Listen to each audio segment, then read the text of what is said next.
Dans cette vidéo, nous allons voir comment tracer le symétrique d'une figure dans un quadrillage.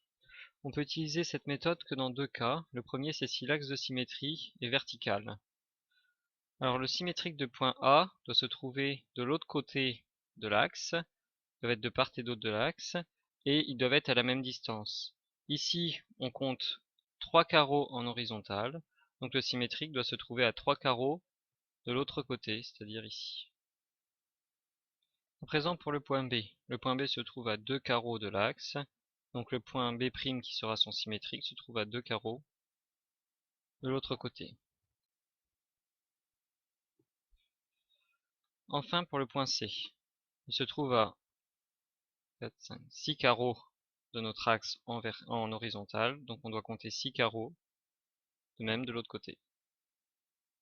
Une fois que nous avons construit les symétriques de nos points principaux, il reste à tracer les segments ici pour compléter la figure. Donc nous devons tracer le segment AC, donc le segment A'C' et le segment B'C'. Notre symétrique étant terminée et respectant bien l'effet miroir, nous allons passer à la deuxième figure.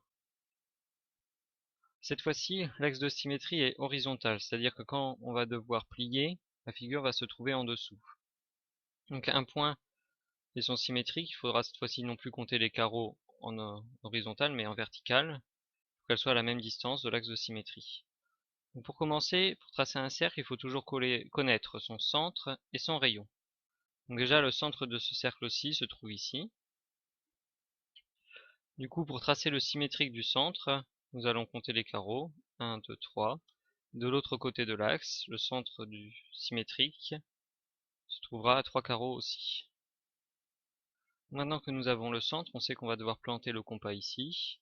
Nous allons regarder le rayon du cercle. Ici, le rayon est de 2 carreaux, donc nous allons devoir écarter notre compas de 2 carreaux pour terminer la figure.